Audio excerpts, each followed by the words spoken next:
गिद्ध की प्रेरणादायक कहानी। किसी जंगल में एक बूढ़ा गिद्ध रहता था। वह जंगल का राजा हुआ करता था और अपने युवावस्था में उसकी ताकत और उड़ने की क्षमता से सभी जानवर प्रभावित रहते थे। लेकिन समय बीतने के साथ उसकी उम्र बढ़ गई और उसका शरीर कमजोर हो गया। अब वह ऊंचा उड़ने और शिकार करने में असमर्थ था। एक दिन गिद्ध एक ऊंची चट्टान पर बैठा था, उसकी नजरें दूर दूर तक जा रही थीं। उसने जंगल के दूसरे पक्षियों को ऊंची उड़ान भरते देखा और अपने पुराने दिन याद करने लगा जब वह भी ऐसे ही उड़ता था। उसका मन उदास हो गया और उसने सोचा कि अब उसका जीवन बेकार हो गया है। वह अब किसी काम का नहीं रहा। उसी समय एक छोटी चिड़िया पास आई और गिद्ध से पूछा, तुम इतने उदास क्यों हो गिद्ध महाराज? गिद्ध ने धीरे से कहा, अब मेरी उम्र हो गई है। मैं ऊंचा उड़ने में सक्षम नहीं हूं, न ही शिकार कर सकता हूं। अब मेरा जीवन व्यर्थ हो गया है। चिड़िया ने मुस्कुराते हुए कहा, महाराज, आप क्यों सोचते हैं कि आपका जीवन व्यर्थ है?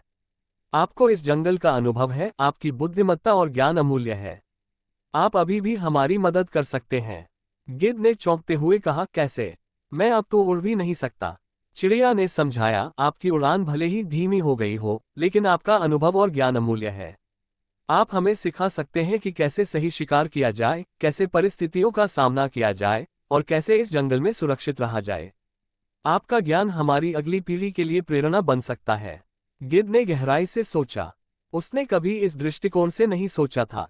उसे एहसास हुआ कि हर किसी का जीवन एक उद्देश्य से भरा होता है, चाहे उसकी परिस्थिति कैसी भी हो। उसकी शारीरिक शक्ति भले ही घट गई हो, लेकिन उसकी मानसिक शक्ति और ज्ञान अभी भी उसके पास था। इसके बाद गिद्ध ने जंगल के सभी पक्षियों और जानवरों को इकट्ठा किया और उन्हें शिकार के नए तरीके, जंगल की चुनौतियों से निपटने के उपाय और जीवन के महत्वपूर्ण सबक सिखाने शुरू किए। सभी पक्षी और जानवर उसके ज्ञान का आदर करने लगे और उसे गुरु मानने लगे। धीरे धीरे गिद्ध ने अपने जीवन के नए उद्देश्य को पहचान लिया और उसकी उदासी खत्म हो गई। गिद्ध को ये समझ में आ गया था कि जीवन में समय के साथ हर किसी की भूमिका बदलती है, लेकिन इसका मतलब यह नहीं है कि वह बेकार हो गया है। उसकी बुद्धिमत्ता और अनुभव ने उसे फिर से महत्वपूर्ण बना दिया। इस तरह गिद्ध ने अपने जीवन का एक नया उद्देश्य पाया और जंगल के बाकी जानवरों और पक्षियों के लिए एक मार्गदर्शक बन गया। इस कहानी से हमें ये शिक्षा मिलती है कि चाहे हमारी परिस्थिति कैसी भी हो, हमें अपने आप को कभी बेकार नहीं समझना चाहिए। हर व्यक्ति के पास कुछ न कुछ विशेष होता है जो दूसरों की मदद कर सकता है। जीवन में चुनौतियां आती हैं, लेकिन अगर हम अपने अंदर के ज्ञान और ताकत को पहचान लें, तो हम कभी हार नहीं मानेंगे।